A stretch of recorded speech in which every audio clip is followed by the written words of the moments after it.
Can you believe it? It's day 12. I've made it so far. Well, actually, it's a little bit more than day 12. I actually picked up my rig about 24 days ago, and I did a quick shakedown trip to get it to my mom's house. I camped out at her house to kind of regroup for a few days, and then I took off 12 days ago and headed toward Canada, and I'm happy to say that I am 30 miles out of Canada. So tomorrow I'll be doing the big crossing. So wish me luck.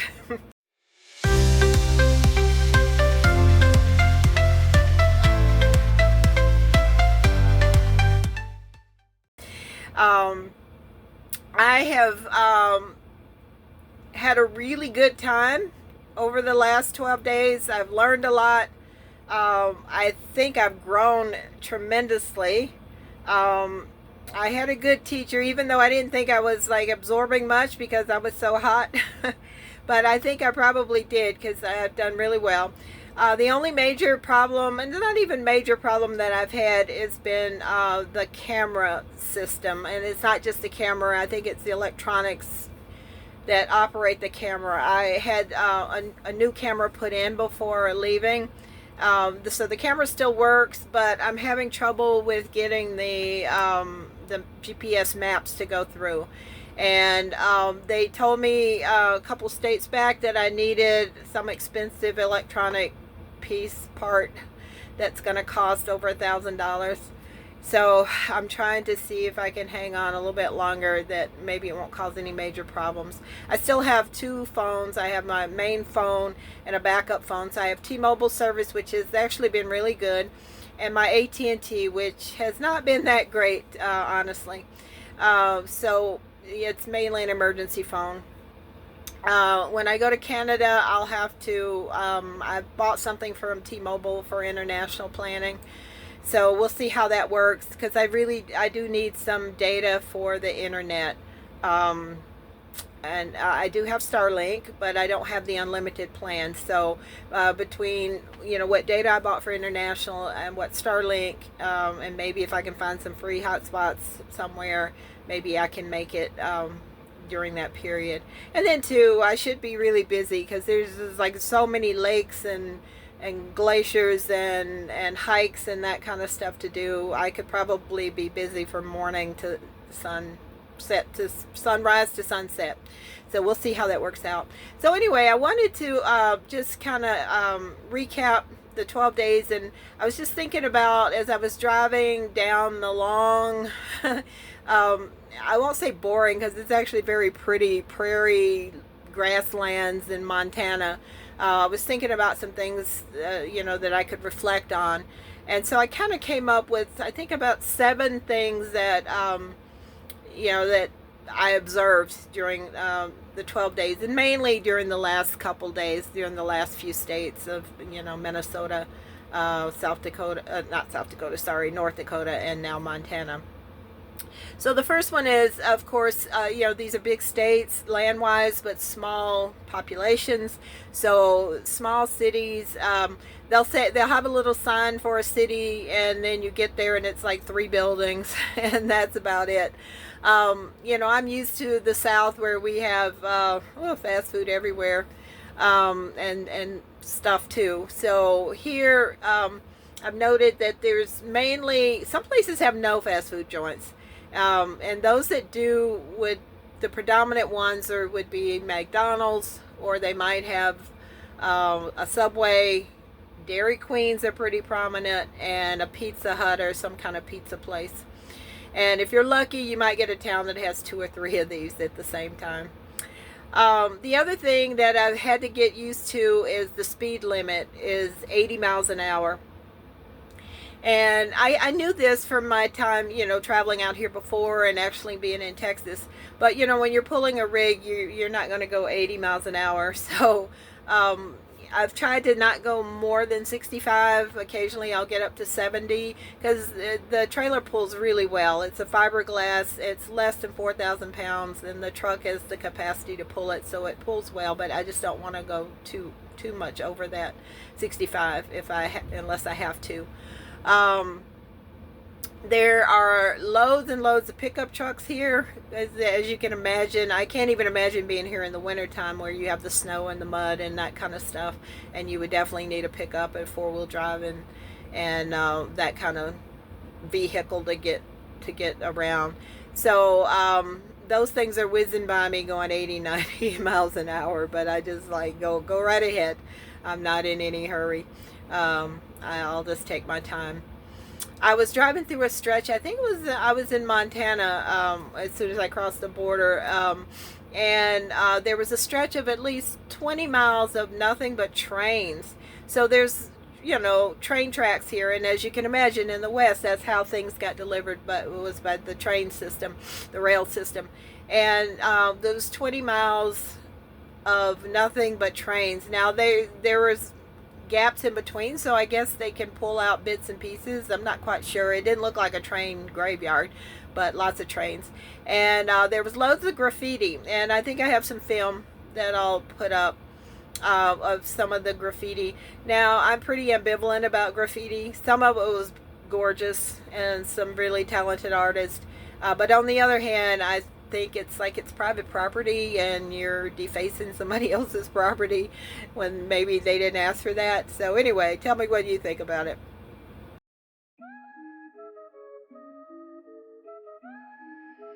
Steam train whistle bumpity bump, choo choo choo choo. Off we go, puffin' steam whistle blows. Choo choo, we about to leave. Wheels are moving, take a seat. Choo choo, we looking out the window. Do the wheels are go go. All aboard, we're gonna toot toot, chug a lug. Tickets please, toot toot. We love steam trains, clickety clack, yippity yay, bumpity bump. We on a steam train, the steam billows going up the hillo. Whistle blows, here we go.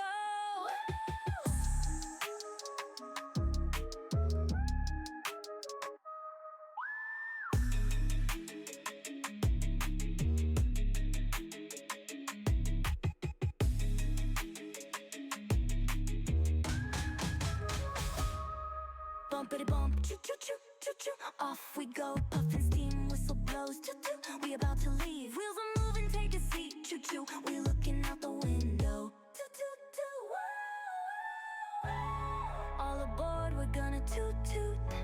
Chug a lug, tickets please too. We love steam trains, clickety clack, yippity yay, bumpity bump. We on a steam train, the steam billows going up the hillo. Whistle blows, here we go.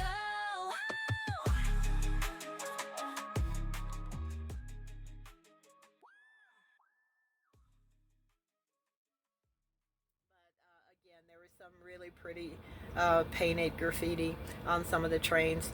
I just got a little snippet, but as you can imagine, 20 miles, I didn't have time to film all of that and drive at the same time. Let's see, the other thing I've noted is, of course, houses are very far apart, and a lot of Native American reservations, or we're on the ends of it, or in between. I'm not sure if I'm going through some. I know for sure I've gone through at least one. And this is definitely a middle class, working class neighborhoods that I'm in, and so you see a lot of older vehicles. You see a lot of trailers. I'm surprised at how many RVs are everywhere out here in these states. I guess people travel maybe in their summers. They get out of town, or or maybe in the winter they get out of Dodge. But anyway, loads and loads of travel trailers. So needless to say, there's lots of little bitty RV camps here and there, and I've been in a few that have been really kind of cute. Nothing to write home about, but nice clean facilities and nice folks running them. Loads of casinos as well, as you could probably imagine, but I think they call everything a casino, like maybe a pool hall and it's called a casino, or a bingo parlor, but it's called a casino, bingo parlor. So lots of those. One of the other things that caught me off guard was the road construction, and that just wasn't in these three states, but it started when I hit, I think, St. Louis, from Tennessee to St. Louis, when I started with the road construction. and the worst was outside of Minneapolis.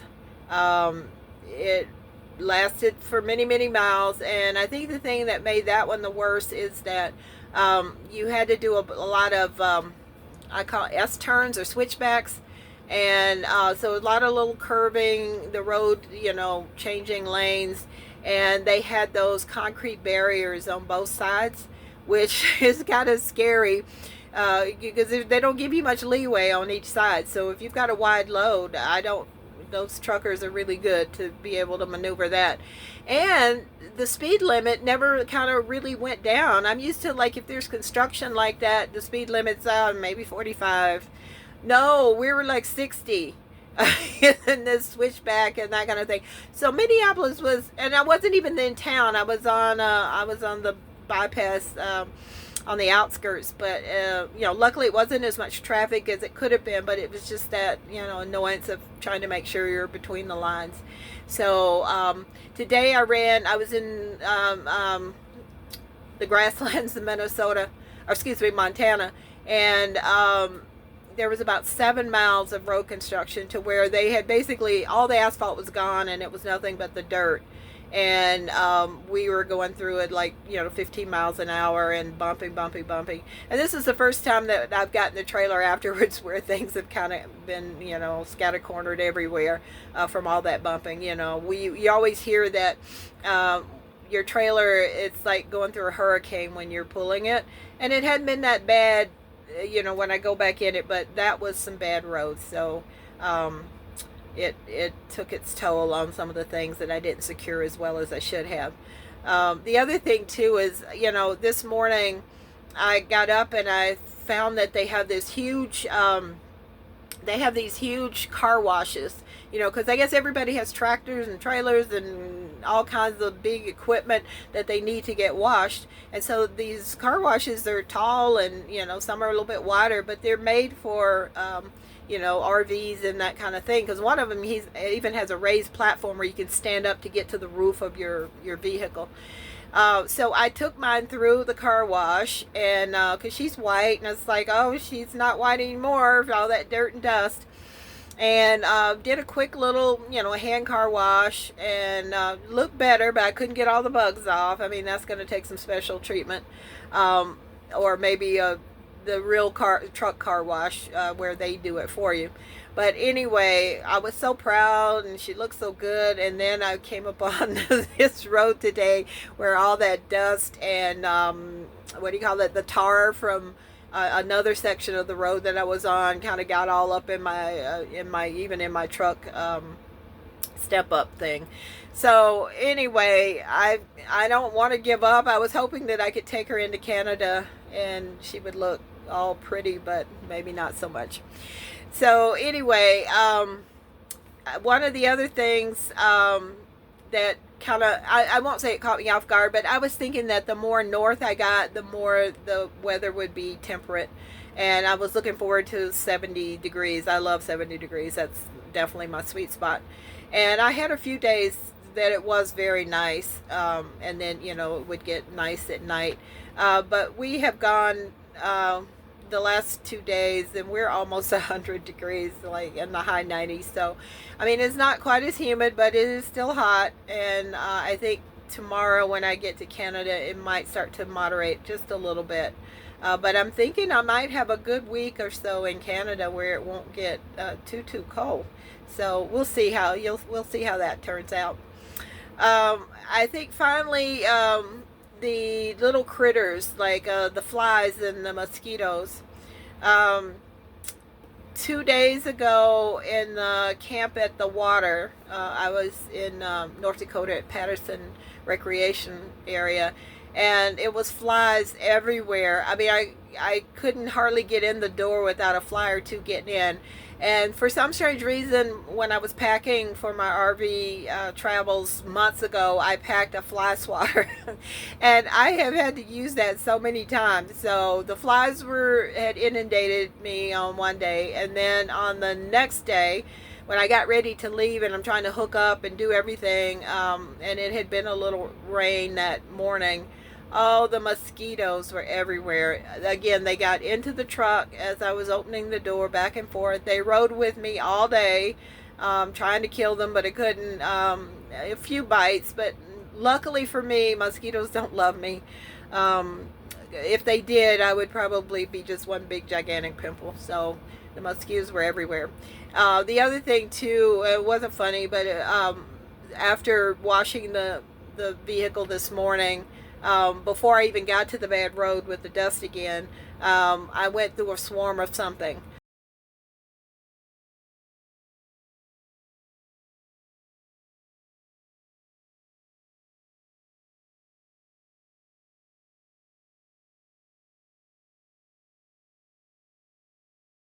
Like in the high 90s. So, I mean, it's not quite as humid, but it is still hot. And I think tomorrow when I get to Canada, it might start to moderate just a little bit.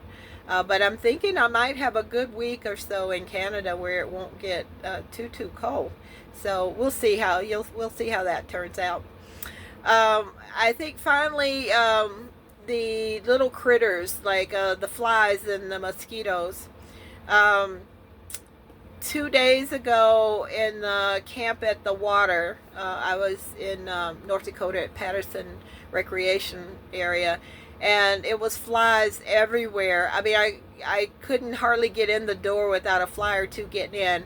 And for some strange reason, when I was packing for my RV travels months ago, I packed a fly swatter, and I have had to use that so many times. So the flies were had inundated me on one day, and then on the next day, when I got ready to leave and I'm trying to hook up and do everything, and it had been a little rain that morning.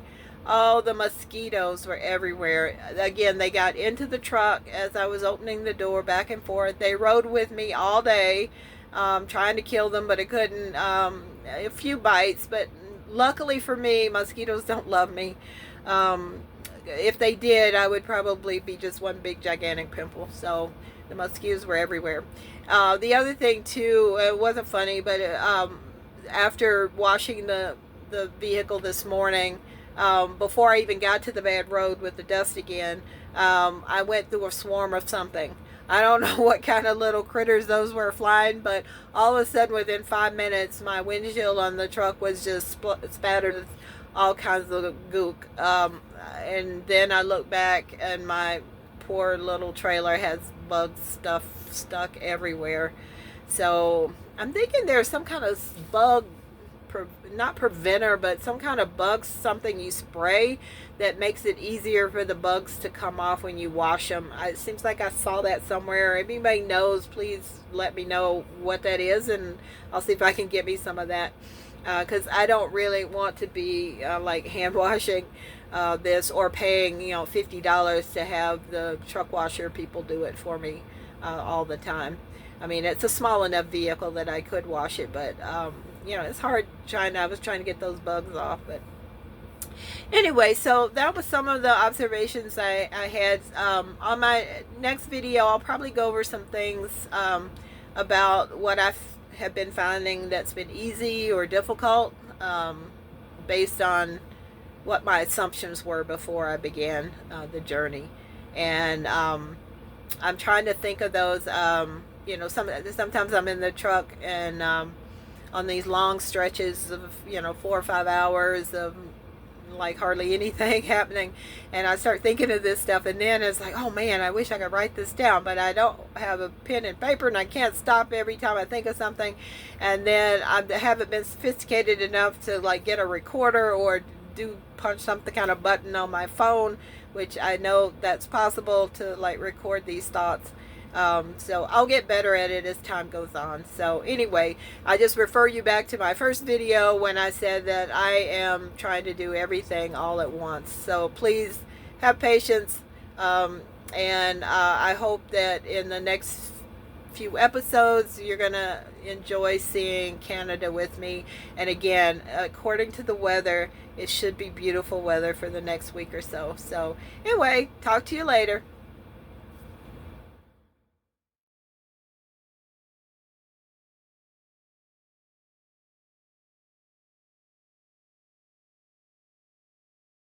Good morning. Wednesday morning, day 13, and I am heading to Canada. I think I'm about 30 odd miles from the border crossing. I read that this is probably one of the busier border crossings in Montana. Surprisingly, there's dozens of border crossings in this North Dakota and Montana, and this might be one of the busiest. But I would think that Wednesday it's not going to be too bad, and it's not like high season either, or the end of high season. So anyway, I'm not able to. Once I get close to the border, I'll have to turn the camera off. They don't allow it, and then I'll come back when I get into Canada. I think I have about a mile or so coming on sweetgrass. The U.S. border. Okay.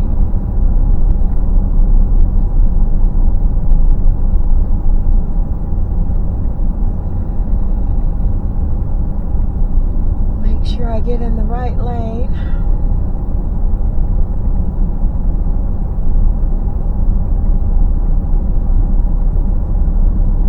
Maybe this is the border.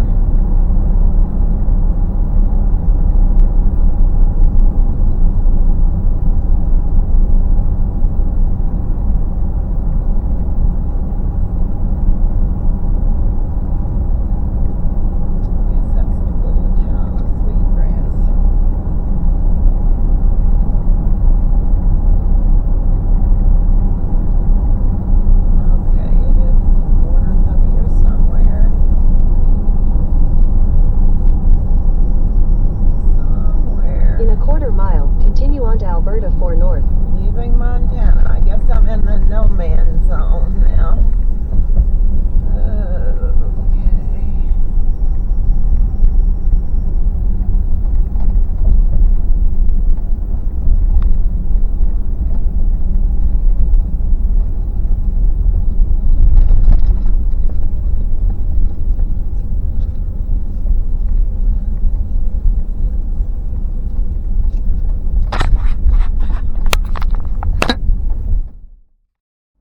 That was quick. Now, let's see. He just asked for me to roll my windows down. How long was I going to be here for? What did I do in the States? I said I was retired, and he's like, well, what did you used to do? And I was like, government. And he's like, what in the government? And I said, international health care. And then he asked me, did I own property? And I had to know my truck license. And other than that, and then he was like, have a good day. There was nobody ahead of me and nobody behind me. So I am officially in Canada. Yay! Let's see, make sure I can figure out where I'm going next. Hopefully this GPS, everything stays the same. I hope nothing goes out. I did purchase the T-Mobile International plan, and I had to turn off my AT&T phone since I didn't have any I didn't put an international plan on that.